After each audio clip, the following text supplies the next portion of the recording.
ರಾಜ್ಯದಲ್ಲಿ ಜಾತಿ ಜನಗಣತಿ ವರದಿಗೆ ಪರ ವಿರೋಧದ ಚರ್ಚೆ ಜೋರಾಗಿಯೇ ನಡೀತಾ ಇದೆ. ಈ ಮಧ್ಯೆ ನಿನ್ನೆ ನಡೆದ ವಿಶೇಷ ಸಂಪುಟ ಸಭೆಯಲ್ಲಿ ಯಾವುದೇ ನಿರ್ಧಾರಕ್ಕೆ ಬಾರದೆ ಮುಕ್ತಾಯಗೊಂಡಿದೆ. ಸಭೆಯಲ್ಲಿ ಲಿಂಗಾಯತ ಹಾಗೂ ಒಕ್ಕಲಿಗ ಸಚಿವರು ಏರು ಧ್ವನಿಯಲ್ಲಿ ಮಾತನಾಡಿದ್ದಾರೆ ಎನ್ನುವ ಮಾಹಿತಿ ಲಭ್ಯವಾಗಿದೆ. ಇದರಿಂದ ಎಚ್ಚೆತ್ತ ಸಿಎಂ ಸಿದ್ದರಾಮಯ್ಯ ವೈಯಕ್ತಿಕ ಅಭಿಪ್ರಾಯ ಸಂಗ್ರಹಕ್ಕಾಗಿ ಮುಂದಾಗಿದ್ದಾರೆ ಅಂತ ತಿಳಿದು ಬಂದಿದೆ. ರಾಜ್ಯ ಕಾಂಗ್ರೆಸ್ ಉಸ್ತುವಾರಿ ರಣದೀಪ್ ಸಿಂಗ್ ಸುರ್ಜೇವಾಲರಿಗೆ ನಿನ್ನೆ ಸಚಿವ ಸಂಪುಟ ಸಭೆಯ ನಿರ್ಣಯ ಏನಂತ ಸಂದೇಶ ಕಳುಹಿಸಲಾಗಿದೆ. ಮಲ್ಲಿಕಾರ್ಜುನ ಖರ್ಗೆ ಅವರಿಗೂ ಕ್ಯಾಬಿನೆಟ್ನಲ್ಲಾದಂತಹ ಪರ ವಿರೋಧ ವರದಿ ತಲುಪಿಸುವ ಕೆಲಸವನ್ನು ಆಗ್ತಾ ಇದೆ. ಇನ್ನು ಮೇ 2ಕ್ಕೆ ಮುಂದಿನ ಸಚಿವ ಸಂಪುಟ ಸಭೆಯಲ್ಲಿ ಜಾತಿ ಜನಗಣತಿ ವರದಿ ಬಗ್ಗೆ ಚರ್ಚೆ ನಡೆಯಲಿದೆ. ಪೂರ್ಣ ಆಯಿತು. ನಾವು ಇನ್ನೂ 8 ಜನ ಮಾತನಾಡಬೇಕಾಗಿತ್ತು. ಆ ಹಿನ್ನೆಲೆಯೊಳಗೆ ನಾವು ಈ ಚರ್ಚೆಯನ್ನು ಮುಂದಿನ ಸಭೆಗೆ ಇಟ್ಕೊಂಡಿದ್ದೀವಿ. ಕೆಲವು ತಾಂತ್ರಿಕ ವಿವರಗಳು ಬೇಕಾಯಿತು, ಮಾಹಿತಿಗಳು ಬೇಕಾಯಿತು. ಆದ್ದರಿಂದ 1 ಅಥವಾ 2ನೇ ತಾರೀಕಿಗೆ ನಡೀತಕ್ಕಂಥ ಕ್ಯಾಬಿನೆಟ್ ಸಭೆಯೊಳಗೆ ಮತ್ತೆ ಈ ಬಗ್ಗೆ ಚರ್ಚೆ ಮಾಡಿ ಅಂತಿಮ ಸಂಪುಟ ಸಭೆಯ ಬಳಿಕ ಮಾತನಾಡಿದಂತಹ ಸಚಿವ ಈಶ್ವರ್ ಖಂಡ್ರೆ, ನಮ್ಮ ಸಮಾಜದ ಅಧ್ಯಕ್ಷರಾದ ಶಾಮನೂರು ಹಾಗೂ ಶಂಕರ್ ಬಿದರಿಯಾ ನಿಲುವನ್ನ ಸಭೆಯಲ್ಲಿ ಹೇಳಿದ್ದೇವೆ. ಅಂತಿಮವಾಗಿ ಮುಖ್ಯಮಂತ್ರಿಯವರು ಯಾವ ಸಮಾಜಕ್ಕೂ ಅನ್ಯಾಯ ಆಗದಂತೆ ತೀರ್ಮಾನ ಮಾಡುವುದಾಗಿ ಹೇಳಿದ್ದಾರೆ. ಮುಂದಿನ ಸಚಿವ ಸಂಪುಟ ಸಭೆಯಲ್ಲಿ ಸ್ಪಷ್ಟ ನಿರ್ಧಾರ ಆಗಲಿದೆ ಅಂತ ಹೇಳಿದ್ರು. ಇತ್ತ ಮಾಹಿತಿಯನ್ನು ಒದಗಿಸುವ ಕೆಲಸ ಮಾಡ್ತೇವೆ ಅಂತ ಸಚಿವ ತಂಗಡಿಗೆ ಹೇಳಿದ್ರೆ, ಚರ್ಚೆ ಅಪೂರ್ಣ ಆಗಿದೆ ಅಂತ ಸಚಿವ ಮಹದೇವಪ್ಪ ಹೇಳಿಕೆಯನ್ನು ಕೊಟ್ಟಿದ್ದಾರೆ. ಜಾತಿ ಜನಗಣತಿ ವಿಚಾರವಾಗಿ ಸಚಿವ ಸಂಪುಟದಲ್ಲಿ ಸಚಿವರ ನಡುವೆ ಜಟಾಪಟಿ ನಡೆದಿದೆ. ಸಮುದಾಯದ ನಿಲುವನ್ನ ಕ್ಯಾಬಿನೆಟ್ನಲ್ಲಿ ಪ್ರಸ್ತಾಪಿಸಿರುವ ಸಚಿವ ಎಂಬಿ ಪಾಟೀಲ್ ವರದಿಯ ಬಗ್ಗೆ ಆಕ್ಷೇಪ ಎತ್ತಿದ್ದಾರಂತೆ. ಸಮುದಾಯವನ್ನ ವಿಂಗಡಿಸುವುದಕ್ಕೆ ನಮ್ಮ ವಿರೋಧ ಇದೆ. ಸಮುದಾಯ ವಿಂಗಡಣೆ ಮಾಡೋದ್ರಿಂದ ಜನಸಂಖ್ಯೆ ವಿಭಜನೆಯಾಗಿದೆ. ಮರುಪರಿಶೀಲನೆ ಮಾಡದೆ ಜಾರಿ ಮಾಡಿದರೆ ಸಮುದಾಯ ತಿರುಗಿ ಬೀಳುತ್ತೆ. ನಾವು ವರದಿಯನ್ನ ಸಂಪೂರ್ಣವಾಗಿ ವಿರೋಧಿಸ್ತಾ ಇಲ್ಲ. ವರದಿಯಲ್ಲಿನ ದೋಷಗಳನ್ನ ಸರಿಪಡಿಸಿ ಅಂತ ಎಂಬಿ ಪಾಟೀಲ್ ಹೇಳಿದ್ದಾರೆ. ನಿನ್ನೆಯ ಕ್ಯಾಬಿನೆಟ್ನಲ್ಲಿ ಡಿಸಿಎಂ ಡಿಕೆ ಶಿವಕುಮಾರ್ ಸಮುದಾಯದ ಪರ ಬ್ಯಾಟ್ ಬೀಸಿದ್ದಾರೆ. ಸಮುದಾಯದ ನಿರ್ಣಯದ ಬಗ್ಗೆ ಕ್ಯಾಬಿನೆಟ್ನಲ್ಲಿ ಉಲ್ಲೇಖಿಸಿರುವ ಡಿಕೆಶಿ ಜನಸಂಖ್ಯೆ ಕಡಿತವಾಗಿರೋ ಬಗ್ಗೆ ಆಕ್ಷೇಪವಿದೆ ಅಂತ ತಿಳಿಸಿದ್ದಾರಂತೆ. ಒಕ್ಕಲಿಗ ಶಾಸಕರ ಅಭಿಪ್ರಾಯದ ವಿಚಾರವೂ ಪ್ರಸ್ತಾಪ ಮಾಡಿದ ಡಿಕೆಶಿ ಜಾತಿ ಜನಗಣತಿಯನ್ನ ಮರುಪರಿಶೀಲಿಸಿ ಸೂಕ್ತ ನಿರ್ಣಯವನ್ನ ಕೈಗೊಳ್ಳಬೇಕು ಅಂತ ಒತ್ತಾಯಿಸಿದ್ದಾರೆ. ಇನ್ನು ಡಿಕೆ ಶಿವಕುಮಾರ್ ಮಾತಿಗೆ ಸಿಟ್ಟಾದಂತಹ ದಲಿತ ಸಚಿವರು ಆಕ್ಷೇಪ ವ್ಯಕ್ತಪಡಿಸಿದ್ದಾರಂತೆ.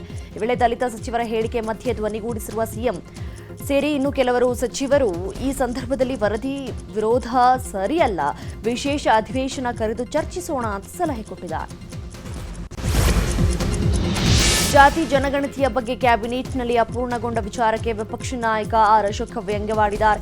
ಸಾಮಾಜಿಕ ಜಾಲತಾಣ ಎಕ್ಸ್ನಲ್ಲಿ ಪೋಸ್ಟ್ ಮಾಡಿರೋ ಆರ್ ಅಶೋಕ್, 10 ವರ್ಷಗಳ ಹಿಂದೆ ಆರಂಭವಾದ ಸಿಎಂ ಸಿದ್ದರಾಮಯ್ಯನವರ ಜಾತಿ ಜನಗಣತಿ ನಾಟಕ ಮೆಗಾ ಸೀರಿಯಲ್ ರೀತಿಯಲ್ಲಿ ಮುಂದುವರಿತಾ ಇದೆ. ಬೆಲೆ ಏರಿಕೆ, ಕುಸಿದಿರುವ ಕಾನೂನು ಸುವ್ಯವಸ್ಥೆ, ಅಭಿವೃದ್ಧಿ ಶೂನ್ಯತೆಯ ಬಗ್ಗೆ ರಾಜ್ಯಾದ್ಯಂತ ಕಾಡ್ಗಿಚ್ಚಿನಂತೆ ಹಬ್ಬಿರುವ ಜನಾಕ್ರೋಶದ ಕಿಚ್ಚಿನಿಂದ ತಪ್ಪಿಸಿಕೊಳ್ಳಲು ಯತ್ನ ನಡೆಸಿದೆ. ತಮ್ಮ ಸರ್ಕಾರದ ವಿರುದ್ಧ ಎದ್ದಿರುವ ಜನಾಕ್ರೋಶದ ಜ್ವಾಲೆ ಕಡಿಮೆಯಾಗುವ ತನಕ ಜಾತಿ ಜನಗಣತಿ ಜಪ ಮಾಡುತ್ತಲೇ ಇರುವ ನಿರ್ಧಾರ ಮಾಡಿದಂತಿದೆ ಅಂತ ಕಾಲೆಳೆದಿದ್ದಾರೆ. ಜನರ ಮೈಂಡ್ ವಾಶ್ಗಾಗಿ ಜಾತಿ ಜನಗಣತಿಯಾಗಿದೆ ಅಂತ ಸಂಸದ ಜಗದೀಶ್ ಶೆಟ್ಟರ್ ಹೇಳಿದ್ದಾರೆ. ಜಾತಿ ಗಣತಿ ಕ್ಯಾಬಿನೆಟ್ ಮುಂದೂಡಿಕೆ ವಿಚಾರವಾಗಿ ವಿಜಯಪುರದಲ್ಲಿ ಮಾತನಾಡಿದ ಅವರು, ಕ್ಯಾಬಿನೆಟ್ನಲ್ಲೂ ಒಂದು ತೀರ್ಮಾನಕ್ಕೆ ಬರಲಾಗಿಲ್ಲ. ನಿರ್ಧಾರ ಕೈಗೊಳ್ಳದೆ ಮುಂದೂಡಿರೋದು ವ್ಯರ್ಥ ಪ್ರಯತ್ನ ಅಂತ ಹೇಳಿದ್ದಾರೆ. ಡಿಕೆಶಿ ಟೈಮ್ ಬಾಂಬ್ ಡಿಸೆಂಬರ್ನಲ್ಲಿ ಸ್ಫೋಟಗೊಳ್ಳುತ್ತೆ, ಸರ್ಕಾರ ಉರುಳಲಿದೆ ಅಂತ ಹೊಸ ಬಾಂಬ್ ಸಿಡಿಸಿದರು. 10 ವರ್ಷದ ಹಿಂದಿನ ಜಾತಿ ಗಣತಿ ಪ್ರಕಟ ನ್ಯಾಯೋಚಿತಲ್ಲ, ಹೊಸ ಸಮೀಕ್ಷೆ ಮಾಡಿದರೆ ಒಳ್ಳೆಯದು ಅಂತ ತುಮಕೂರಿನ ಸಿದ್ಧಗಂಗಾ ಮಠಾಧ್ಯಕ್ಷ ಸಿದ್ಧಲಿಂಗ ಶ್ರೀ ಹೇಳಿದ್ದಾರೆ. ಜಾತಿ ಜನಗಣತಿ ಎಲ್ಲರ ಗಮನಕ್ಕೂ ಬಂದಿಲ್ಲ ಅನ್ನೋದು ಬಹಳ ಜನರಲ್ಲಿ ಇದೆ. ಈ ಗೊಂದಲವನ್ನ ನಿವಾರಣೆ ಮಾಡಬೇಕು. ಎಲ್ಲ ಸಮಾಜದಲ್ಲೂ ಹಿಂದುಳಿದವರು, ಬಡವರಿದ್ದಾರೆ. ಅಸಮಾನತೆ ಹೋಗಲಾಡಿಸಿ ಸಮಾನತೆಯನ್ನ ತರಬೇಕು. ಪ್ರತಿಯೊಬ್ಬರನ್ನ ಭೇಟಿ ಮಾಡಿ ಅಂತ ಶ್ರೀಗಳು ಹೇಳಿದ್ದಾರೆ. ಅದೇ ನಮ್ಗೆ ಯಾರಿಗೂ ಗೊತ್ತೇ ಇಲ್ಲ. 10 ವರ್ಷದಿಂದ ಯಾತಕ್ಕಾಗಿಟ್ಟಿದ್ರು ಅನ್ನೋದು ಗೊತ್ತಿಲ್ಲ ನಮಗೆ. 10 ವರ್ಷದಿಂದ ಇಟ್ಕೊಂಡು ಈಗ ಯಾಕೆ ಪ್ರಕಟ ಮಾಡ್ತಾ ಇದ್ದಾರೆ ಅನ್ನೋದು ಅರ್ಥವಾಗ್ತಿಲ್ಲ. ಅದು ಅಂದರೆ 10 ವರ್ಷದಿಂದ ಅಲ್ಲಿಂದ ಇಲ್ಲಿವರೆಗೆ ಎಷ್ಟು ಬದಲಾವಣೆ ಆಗಿರ್ಬೋದು, ಈಗ ಎಷ್ಟು ಬೆಳವಣಿಗೆ ಆಗಿರ್ಬೋದು, ಜನಸಂಖ್ಯೆ ಹೆಚ್ಚಿರ್ಬೋದು, ಅವೆಲ್ಲವೂ ಕೂಡ ಈ ವ್ಯತ್ಯಾಸ ಆಗ್ತಿದೆ ಇದರೊಳಗೆ. ಆ 10 ವರ್ಷದನ್ನು ಜಾರಿಗೊಳಿಸುವಂಥದ್ದು ಅದು ಉಚಿತವಾದದ್ದಲ್ಲ, ನ್ಯಾಯೋಚಿತವಾದದ್ದಲ್ಲ. ನಮ್ಮ ರಾಜ್ಯದಲ್ಲಿ ಸರ್ಕಾರ ಒಂದು ಸಮಿತಿಯನ್ನು ರಚನೆ ಮಾಡಿ ಜಾತಿ ಗಣನೆಯನ್ನು ಮಾಡಿ ಅದರ ಆಧಾರದ ಮೇಲೆ ಆರ್ಥಿಕ, ಸಾಮಾಜಿಕ, ಶೈಕ್ಷಣಿಕ ಹಿನ್ನೆಲೆಯನ್ನು ತಿಳ್ಕೊಂಡು ಆಯಾಯ ವರ್ಗಗಳಿಗೆ ನ್ಯಾಯವನ್ನು ಒದಗಿಸಬೇಕು ಅನ್ನುವಂಥದ್ದು ಅತ್ಯಂತ ಶ್ಲಾಘನೀಯವಾಗಿರುವಂಥ ಒಂದು ಕಾರ್ಯ. ರಾಜ್ಯ ಸರ್ಕಾರ ಹಿಂದುಳಿದ ಸಮಾಜವನ್ನ ಮರೆತಿದ್ದಾರೆ ಅಂತ ಬಿಜೆಪಿ ರಾಜ್ಯಾಧ್ಯಕ್ಷ ಬಿವೈ ವಿಜೇಂದ್ರ ಕಾಂಗ್ರೆಸ್ ವಿರುದ್ಧ ವಾಗ್ದಾಳಿ ನಡೆಸಿದ್ದಾರೆ. ವಿಜಯಪುರದಲ್ಲಿ ಜನಾಕ್ರೋಶ ರ್ಯಾಲಿಯಲ್ಲಿ ಮಾತನಾಡಿದ ವಿಜೇಂದ್ರ, ಕಾಂಗ್ರೆಸ್ ಸರ್ಕಾರ ಮುಸ್ಲಿಮರಿಗೆ ಮೀಸಲಾತಿ ಕೊಡುವುದಾಗಿ ಹೇಳಿದ್ದಾರೆ. ಸಿದ್ದರಾಮಯ್ಯ, ನೀವು ಮುಸ್ಲಿಮರ ಮುಖ್ಯಮಂತ್ರಿಯ, ರಾಜ್ಯದ ಮುಖ್ಯಮಂತ್ರಿಯ ಅಂತ ಪ್ರಶ್ನೆ ಮಾಡಿದ್ದಾರೆ. ಬಿಜೆಪಿ ಮುಸ್ಲಿಂ ವಿರೋಧಿಯಲ್ಲ. ವಿಧಾನಸೌಧದಲ್ಲಿ ಪಾಕ್ ಪರ ಘೋಷಣೆ ಹಾಕಿದವರ ಪರವಾಗಿ ಸರ್ಕಾರ ಇದೆ, ಅದಕ್ಕೆ ಬಿಜೆಪಿ ಒಪ್ಪಲ್ಲ ಅಂತ ಹೇಳಿದರು. ಇತ್ತ ಸಚಿವ ಶ್ರೀರಾಮುಲು ಹಾಗೂ ಸಂಸದ ಜಗದೀಶ್ ಶೆಟ್ಟರ್ ಕೂಡ ಸರ್ಕಾರದ ವಿರುದ್ಧ ಆಕ್ರೋಶ ಹೊರಹಾಕಿದರು. ರಾಜ್ಯ ಬಿಜೆಪಿ ನಡೆಸ್ತಾ ಇರುವ ಜನಾಕ್ರೋಶಿ ಯಾತ್ರೆ ಇವತ್ತು ಕಲಬುರಗಿಗೆ ಆಗಮಿಸಲಿದೆ. ಕಲಬುರಗಿ ನಗರದ ಜಗತ್ ವೃತ್ತದಿಂದ ಆರಂಭವಾಗಿ ಜಿಲ್ಲಾಧಿಕಾರಿ ಕಚೇರಿವರೆಗೆ ಪ್ರತಿಭಟನಾ ಮೆರವಣಿಗೆ ಮಾಡಲಿದ್ದಾರೆ. ಬಿಜೆಪಿ ರಾಜ್ಯಾಧ್ಯಕ್ಷ ಬಿವೈ ವಿಜೇಂದ್ರ, ವಿಪಕ್ಷ ನಾಯಕ ಆರ್ ಅಶೋಕ್, ಬಿ ಶ್ರೀರಾಮುಲು, ಛಲವಾದಿ ನಾರಾಯಣಸ್ವಾಮಿ, ಸಿಟಿ ರವಿ ಸೇರಿದಂತೆ ಬಿಜೆಪಿ ಶಾಸಕರು, ಮುಖಂಡರು ಯಾತ್ರೆಯಲ್ಲಿ ಪಾಲ್ಗೊಳ್ಳಲಿದ್ದಾರೆ. ಇತ್ತ ಸಂಜೆ 4 ಗಂಟೆಗೆ ಬೀದರ್ನಲ್ಲಿಯೂ ಜನಾಕ್ರೋಶ ಯಾತ್ರೆ ನೆರವೇರಲಿದೆ. ಬಿಜೆಪಿ ರಾಜ್ಯಾಧ್ಯಕ್ಷ ಬಿವೈ ವಿಜೇಂದ್ರ, ವಿಧಾನ ಪರಿಷತ್ ವಿಪಕ್ಷ ನಾಯಕ ಛಲವಾದಿ ನಾರಾಯಣಸ್ವಾಮಿ, ಸಿಟಿ ರವಿ ಸೇರಿದಂತೆ ಹಲವು ಬಿಜೆಪಿ ನಾಯಕರುಗಳು ಜನಾಕ್ರೋಶ ಯಾತ್ರೆಯಲ್ಲಿ ಪಾಲ್ಗೊಳ್ಳುತ್ತಾರೆ. ಬೀದರ್ನ ಗಣೇಶ ಮೈದಾನದಲ್ಲಿರುವ ವಿಘ್ನ ವಿನಾಯಕನಿಗೆ ಬಿಜೆಪಿ ನಾಯಕರು ವಿಶೇಷ ಪೂಜೆಯನ್ನು ಸಲ್ಲಿಸಲಿದ್ದಾರೆ. ಬಳಿಕ ಗಣೇಶ ಮೈದಾನದಿಂದ ಹರಳಯ್ಯ ಸರ್ಕಲ್, ಕನ್ನಡಾಂಬೆ ಸರ್ಕಲ್, ಅಂಬೇಡ್ಕರ್ ಸರ್ಕಲ್ ಮಾರ್ಗವಾಗಿ ಶಿವಾಜಿ ಸರ್ಕಲ್ವರೆಗೆ ಬೃಹತ್ ರ್ಯಾಲಿಯನ್ನು ನಡೆಸಲಿದ್ದಾರೆ. ನಂತರ ಶಿವಾಜಿ ಸರ್ಕಲ್ನಲ್ಲಿ ನಡೆಯಲಿರುವ ಬಹಿರಂಗ ಸಭೆಯಲ್ಲಿ ಭಾಗವಹಿಸಲಿದ್ದಾರೆ. ವಕ್ಫ್ ತಿದ್ದುಪಡಿ ಕಾಯ್ದೆಯನ್ನು ವಿರೋಧಿಸಿ ಮಂಗಳೂರಿನಲ್ಲಿ ಭಾರೀ ಪ್ರತಿಭಟನೆ ನಡೆಯಲಿದೆ. ಹಾಗಾಗಿ ಇವತ್ತು ವ್ಯಾಪಾರ ವಹಿವಾಟು ಬಂದ್ ಮಾಡಲು ಮುಸ್ಲಿಂ ವರ್ತಕರು ನಿರ್ಧಾರವನ್ನು ಕೈಗೊಂಡಿದ್ದಾರೆ. ಮಧ್ಯಾಹ್ನ 12 ಗಂಟೆಯಿಂದಲೇ ಮಂಗಳೂರು ಬೆಂಗಳೂರು ರಾಷ್ಟ್ರೀಯ ಹೆದ್ದಾರಿ ಬಂದ್ ಮಾಡಲು ಸಜ್ಜಾಗಿದ್ದಾರೆ. ಮಂಗಳೂರಿನ ಕಣ್ಣೂರು ಬಳಿ ಇರುವ ಗಾರ್ಡನ್ ಮೈದಾನದಲ್ಲಿ ಪ್ರತಿಭಟನೆಗೆ ಅಂತಿಮ ಹಂತದ ತಯಾರಿ ನಡೀತಾ ಇದೆ. 4 ಜಿಲ್ಲೆಗಳಿಂದ ಲಕ್ಷಕ್ಕೂ ಅಧಿಕ ಜನ ಸೇರುವಂತಹ ನಿರೀಕ್ಷೆ ಇದೆ. ಇನ್ನು ಪ್ರತಿಭಟನೆ ಹಿನ್ನೆಲೆ 2,000ಕ್ಕೂ ಅಧಿಕ ಪೊಲೀಸ್ ಭದ್ರತೆಯನ್ನು ಒದಗಿಸಲಾಗಿದೆ. ಪ್ರತಿಭಟನಾ ಸ್ಥಳ ಮತ್ತು ಅತಿ ಸೂಕ್ಷ್ಮ ಪ್ರದೇಶದಲ್ಲಿ ಬಂದೋಬಸ್ತ್ನ ಕೈಗೊಳ್ಳಲಾಗಿದೆ. ಮುನ್ನೆಚ್ಚರಿಕಾ ಕ್ರಮವಾಗಿ ರಸ್ತೆ ಸಂಚಾರ ಮಾರ್ಗ ಬದಲಾವಣೆ ಮಾಡಲಾಗಿದೆ ಅಂತ ಪೊಲೀಸ್ ಕಮಿಷನರ್ ಅನುಪಮ್ ಅಗರ್ವಾಲ್ ಮಾಹಿತಿ ಕೊಟ್ಟಿದ್ದಾರೆ. ಕಾಂಗ್ರೆಸ್ ಸರ್ಕಾರದ ವಿರುದ್ಧ ರೈತ ಮುಖಂಡ ಕೋಡಿಹಳ್ಳಿ ಚಂದ್ರಶೇಖರ್ ವಾಗ್ದಾಳಿಯನ್ನು ನಡೆಸಿದ್ದಾರೆ. ಕಾಂಗ್ರೆಸ್ ಸುಳ್ಳು ಹೇಳುತ್ತಾ 2 ವರ್ಷ ಕಳೆದಿದೆ. ಕಾಂಗ್ರೆಸ್ ಅಧಿಕಾರಕ್ಕೆ ಬಂದ 24 ಗಂಟೆಯಲ್ಲಿ ಕೃಷಿ ಕಾಯ್ದೆ ರದ್ದು ಮಾಡುವುದು ಎಂದಿದ್ರು. ಎಂಎಸ್ಪಿ ಬಗ್ಗೆ ಕೂಡ ಇವರಿಗೂ ಮಾತನಾಡ್ತಾ ಇಲ್ಲ. ಇವರು ಬರೀ ಧರ್ಮದ ನೇಲೆ ರಾಜಕಾರಣವನ್ನ ಮಾಡ್ತಿದ್ದಾರೆ. ಬಿಜೆಪಿ, ಕಾಂಗ್ರೆಸ್ ಮತ್ತು ಜೆಡಿಎಸ್ ಪಕ್ಷಗಳ ಪರ್ಯಾಯ ಚಿಂತನಾ ಸಭೆಯಲ್ಲಿ ರಾಜ್ಯದ ಎಲ್ಲಾ ಜಿಲ್ಲೆಗಳಲ್ಲಿ ನಡೆಸ್ತಾ ಇದ್ದೇವೆ. ಈ ವಿಚಾರವಾಗಿ ಜನತಾ ಪ್ರಣಾಳಿಕೆ ಮಾಡಿದ್ದೇವೆ. ರೈತರ ಹೊಸ ಪಕ್ಷ ಹುಟ್ಟು ಹಾಕ್ತಿದ್ದೇವೆ ಅಂತ ಹೇಳಿಕೆಯನ್ನು ಕೊಟ್ಟಿದ್ದಾರೆ. ನೇಹಾ ಹಿರೇಮಠ್ ಕೊಲೆಯಾಗಿ ಇಂದಿಗೆ 1 ವರ್ಷವಾಗಿದೆ. ಕೊಲೆ ಆರೋಪಿ ಫಯಾಜ್ ಶಿಕ್ಷೆ ವಿಳಂಬಕ್ಕೆ ಹಿಂದೂಪರ ಸಂಘಟನೆಗಳ ಆಕ್ರೋಶ ವ್ಯಕ್ತಪಡಿಸಿವೆ. ಇವತ್ತು ಶ್ರೀರಾಮ ಸೇನೆ ಸಂಘಟನೆ ನೇಹಾ ಹೆಸರಲ್ಲಿ ಮಹಿಳೆಯರಿಗೆ ತ್ರಿಶೂಲ ದೀಕ್ಷೆ ನೀಡಲು ತೀರ್ಮಾನವನ್ನು ಕೈಗೊಂಡಿರುವಂಥದ್ದು. ಹುಬ್ಬಳ್ಳಿಯ ಕೃಷ್ಣ ಕಲ್ಯಾಣ ಮಂಟಪದಲ್ಲಿ ಮಹಿಳೆಯರಿಗೆ ತ್ರಿಶೂಲ ದೀಕ್ಷೆ ಕಾರ್ಯಕ್ರಮ ನೆರವೇರಲಿದ್ದು, ಶ್ರೀರಾಮ ಸೇನೆ ಮುಖಂಡ ಪ್ರಮೋದ್ ಮುತಾಲಿಕ್ ತ್ರಿಶೂಲ ದೀಕ್ಷೆ ಮಾಡಲಿದ್ದಾರೆ. ತ್ರಿಶೂಲ ದೀಕ್ಷೆ ಜೊತೆಗೆ ಲವ್ ಜಿಹಾದ್ ಪುಸ್ತಕವನ್ನು ಬಿಡುಗಡೆ ಕಾರ್ಯಕ್ರಮ ಕೂಡ ನಡೆಯುತ್ತೆ. ರಾಜ್ಯದ ವಿವಿಧೆಡೆಯೂ ತ್ರಿಶೂಲ ದೀಕ್ಷೆಗೆ ತೀರ್ಮಾನ ಮಾಡಲಾಗಿದೆ. ಮಂಗಳೂರಿನ ಕಲ್ಲಾಪುನಲ್ಲಿ ಗ್ಯಾಂಗ್ ರೇಪ್ ಪ್ರಕರಣ ಸಂಬಂಧ ಪೊಲೀಸರು 3 ಆರೋಪಿಗಳನ್ನು ಅರೆಸ್ಟ್ ಮಾಡಿದ್ದಾರೆ.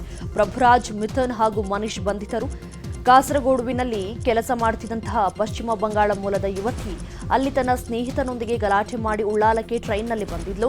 ಈ ವೇಳೆ ಆಟೋ ಚಾಲಕನಾಗಿದ್ದ ಪ್ರಭುರಾಜ್ ಯುವತಿಯ ನಂಬಿಕೆಯನ್ನ ಗಳಿಸಿ ಉಳ್ಳಾಲದಲ್ಲಿ ಸಂಜೆ ತನಕ ಇರಿಸಿಕೊಂಡಿದ್ದ. ರಾತ್ರಿ ಪಶ್ಚಿಮ ಬಂಗಾಳದ ಟ್ರೈನ್ ಹತ್ತಿಸುವುದಾಗಿ ಹೇಳಿದ್ದ. ಆದರೆ ಸಂಜೆ ಸ್ನೇಹಿತರ ಜೊತೆಗೂಡಿ ಯುವತಿಗೆ ಮದ್ಯಗುಡಿಸಿ ಅತ್ಯಾಚಾರ ಮಾಡಿದ್ದಾರೆ. ಸದ್ಯ ಆರೋಪಿಗಳನ್ನು ವಶಕ್ಕೆ ಪಡೆದು ವಿಚಾರಣೆ ನಡೆಸಲಾಗ್ತಾ ಇದೆ. ಕಳೆದ 3 ದಿನಗಳಿಂದ ನಡೆಯುತ್ತಾ ಇದ್ದಂತಹ ಲಾರಿ ಮಾಲೀಕರ ಮುಷ್ಕರ ಅಂತ್ಯಗೊಂಡಿದೆ. ಸರ್ಕಾರದ ಪರವಾಗಿ ಸಚಿವ ರಾಮಲಿಂಗಾರೆಡ್ಡಿ ಲಾರಿ ಮಾಲೀಕರ ಜೊತೆ 2ನೇ ಬಾರಿ ನಡೆಸಿದಂತಹ ಸಂಧಾನ ಸಭೆ ಯಶಸ್ವಿಯಾಗಿದೆ. ಈ ಕುರಿತಂತೆ ಮಾತನಾಡಿದ ಲಾರಿ ಮಾಲೀಕರ ಸಂಘದ ಅಧ್ಯಕ್ಷ ಷಣ್ಮುಗಪ್ಪ, ಸಾರಿಗೆ ಸಚಿವರೊಂದಿಗಿನ ಸಭೆ ಯಶಸ್ವಿಯಾಗಿದೆ. ನಮ್ಮ ಬೇಡಿಕೆಯನ್ನು ಈಡೇರಿಸುವ ಭರವಸೆಯನ್ನು ಕೊಟ್ಟಿದ್ದಾರೆ. ನಾವು ಮುಷ್ಕರ ವಾಪಸ್ ಪಡೆದಿದ್ದೇವೆ ಅಂತ ಹೇಳಿಕೆಯನ್ನು ಕೊಟ್ಟರು. ರಾಜ್ಯ ಸರ್ಕಾರದ ಪಂಚ ಗ್ಯಾರಂಟಿಗಳಲ್ಲಿ ಗೃಹಲಕ್ಷ್ಮಿ ಯೋಜನೆ ಗೃಹಿಣಿಯರಿಗೆ ಅನುಕೂಲವಾಗಿದೆ. ಚಿಕ್ಕಮಗಳೂರು ಕಡಾಹಿನ ಬೈಲು ಗ್ರಾಮದಲ್ಲಿ ಅತ್ತೆ ಸೊಸೆ ಗೃಹಲಕ್ಷ್ಮಿ ಹಣ ಕೂಡಿಟ್ಟು ಕೃಷಿಗಾಗಿ ಬೋರ್ವೆಲ್ ಕೊರೆಸಿದ್ದಾರೆ. ಅದೃಷ್ಟಕ್ಕೆ 3 ಇಂಚು ನೀರು ಬಂದಿದ್ದು, ಇದರಿಂದ ಜೇಮ್ಸ್ ದಂಪತಿ ಡಿಸಿಎಂಗೆ ಅಭಿನಂದನೆ ಸಲ್ಲಿಸಿದ್ದಾರೆ. ಇನ್ನು ತಾಲೂಕು ಗ್ಯಾರಂಟಿ ಅನುಷ್ಠಾನ ಸಮಿತಿ ಸದಸ್ಯರು ಫಿಲೋಮಿನಾ ಹಾಗೂ ಜಸ್ಸಿಗೆ ಸನ್ಮಾನ ಮಾಡಿದ್ದಾರೆ. ಚಿಕ್ಕಮಗಳೂರಿನ ಮೂಡಿಗೆರೆಯಲ್ಲಿ ಕಾಡಾನೆಗಳ ಹಾವಳಿ ಮಿತಿ ಮೀರಿದೆ. ದಕ್ಷಿಣ ಕನ್ನಡ ಚಿಕ್ಕಮಗಳೂರು ಸಂಪರ್ಕ ಕಲ್ಪಿಸುವಂತಹ ಚಾರ್ಮಡಿ ಘಾಟ್ನಲ್ಲಿ ಕಾಡಾನೆ ದಾಳಿಯಿಂದ ಕಾರು ಚಾಲಕ ಜಸ್ಟ್ ಮಿಸ್ ಆಗಿದ್ದಾರೆ. ಕಾಡಾನೆ ಕಂಡು ಕಾರು ಚಾಲಕ ಗಾಬರಿಗೊಂಡಿದ್ದರು. ಬರೋಬ್ಬರಿ 27 ವರ್ಷದ ನಂತರ ಹಲ್ಲೆ ಪ್ರಕರಣದ ಆರೋಪಿಯನ್ನ ಬಂಧಿಸುವಲ್ಲಿ ಕೋಲಾರ ನಗರದ ಗಲ್ಪೇಟೆ ಠಾಣೆಯ ಪೊಲೀಸರು ಯಶಸ್ವಿಯಾಗಿದ್ದಾರೆ. ಕೋಟೆ ಬಡಾವಣೆಯ ನಿವಾಸಿ ಪ್ಯಾರೇಜಾನ್ ಬಂಧಿತ ಆರೋಪಿಯಾಗಿದ್ದಾರೆ. ಈತ 1998ರಲ್ಲಿ ಜಗಳವನ್ನ ಮಾಡಿಕೊಂಡಿದ್ದ. ಈತನ ವಿರುದ್ಧ ಗಲ್ಪೇಟೆ ಪೊಲೀಸರು ಹಲ್ಲೆ, ಪ್ರಾಣ ಬೆದರಿಕೆ, ಆಸ್ತಿ ನಷ್ಟ ಉಂಟು ಮಾಡಿದಂತಹ ಸೆಕ್ಷನ್ಗಳ ಅಡಿಯಲ್ಲಿ ಪ್ರಕರಣವನ್ನು ದಾಖಲನ್ನ ಮಾಡಿಕೊಂಡಿದ್ರು. ಇದೀಗ ಸೂಕ್ತ ಮಾಹಿತಿಯನ್ನು ಆಧರಿಸಿ ಆರೋಪಿಯನ್ನು ಅರೆಸ್ಟ್ ಮಾಡಿದ್ದಾರೆ ಪೊಲೀಸರು. ಆರೋಪಿ ಪತ್ತೆ ಹಚ್ಚುವಲ್ಲಿ ಪ್ರಮುಖ ಪಾತ್ರ ವಹಿಸಿದ ಪೇದೆ ಮಂಜುನಾಥ್ ಅವರಿಗೆ ಪೊಲೀಸ್ ಇಲಾಖೆಯ ಅಧಿಕಾರಿಗಳು ಅಭಿನಂದನೆಯನ್ನ ಸಲ್ಲಿಸಿದ್ದಾರೆ. ರಾಮನಗರ ಜಿಲ್ಲೆಯ ಕಗ್ಗಲೀಪುರ ಪೊಲೀಸ್ ಠಾಣಾ ವ್ಯಾಪ್ತಿಯ ವಡೇರಹಳ್ಳಿ ರಸ್ತೆಯಲ್ಲಿ ಇಬ್ಬರು ಖದೀಮರು ವ್ಯಕ್ತಿಯೊಬ್ಬರ ಸರಕಿತ್ತು ಎಸ್ಕೇಪ್ ಆಗಿದ್ರು. ಕಗ್ಗಲೀಪುರ ಠಾಣೆಯಲ್ಲಿ ಈ ಬಗ್ಗೆ ಎಫ್ಐಆರ್ ದಾಖಲಾಗಿತ್ತು. ಪ್ರಕರಣ ಸಂಬಂಧ ಒಟ್ಟು 3 ಜನ ಆರೋಪಿಗಳನ್ನು ಪೊಲೀಸರು ಅರೆಸ್ಟ್ ಮಾಡಿದ್ದಾರೆ. ಆರೋಪಿಗಳಿಂದ 1.5 ಲಕ್ಷ ರೂಪಾಯಿ ಮೌಲ್ಯದ 26 ಗ್ರಾಂ 2 ಚಿನ್ನದ ಸರಗಳು ಹಾಗೂ 1 ದ್ವಿಚಕ್ರ ವಾಹನವನ್ನು ವಶಕ್ಕೆ ಪಡೆಯಲಾಗಿದೆ. ಮಲೆಮಹದೇಶ್ವರ ದೇವಾಲಯದ ಸನಿಹ ಅಕ್ರಮವಾಗಿ ತಲೆ ಎತ್ತಿದ್ದ ಅಂಗಡಿಗಳನ್ನು ತೆರವುಗೊಳಿಸಲಾಗಿದೆ. ಮಲೆಮಹದೇಶ್ವರ ಕ್ಷೇತ್ರಾಭಿವೃದ್ಧಿ ಪ್ರಾಧಿಕಾರ ಅಂಗಡಿಗಳನ್ನು ತೆರವುಗೊಳಿಸುವಲ್ಲಿ ಯಶಸ್ವಿಯಾಗಿದೆ. ಕಳೆದ 8 ವರ್ಷಗಳಿಂದ 17 ವ್ಯಾಪಾರಿಗಳು ಪ್ರಾಧಿಕಾರಕ್ಕೆ ಸೇರಿದ ಜಾಗವನ್ನು ಅತಿಕ್ರಮಿಸಿ ಅಂಗಡಿಗಳನ್ನು ನಡೆಸ್ತಾ ಇದ್ರು. ಐಪಿಎಲ್ 2025ರ 33ನೇ ಪಂದ್ಯದಲ್ಲಿ ನಿನ್ನೆ ಮುಂಬೈ ಇಂಡಿಯನ್ಸ್ ತಂಡ SRHನ ವಿರುದ್ಧ ಗೆದ್ದು ಬೀಗಿದೆ. ಟಾಸ್ ಸೋತು ಮೊದಲು ಬ್ಯಾಟಿಂಗ್ ಮಾಡಿದ ಸನ್ರೈಸರ್ಸ್ ಹೈದರಾಬಾದ್ ನಿಗದಿತ 20 ಓವರ್ಗಳಲ್ಲಿ 5 ವಿಕೆಟ್ ನಷ್ಟಕ್ಕೆ 162 ರನ್ ಗಳಿಸಿತು. 163 ರನ್ಗಳ ಗೆಲುವಿನ ಗುರಿ ಬೆನ್ನಟ್ಟಿದ ಮುಂಬೈ ಇಂಡಿಯನ್ಸ್ ತಂಡ 17.5 ಓವರ್ಗಳಲ್ಲಿ 6 ವಿಕೆಟ್ ನಷ್ಟಕ್ಕೆ 166 ರನ್ ಗಳಿಸುವುದರೊಂದಿಗೆ ಗೆಲುವಿನ ನಗೆ ಬೀರಿತು.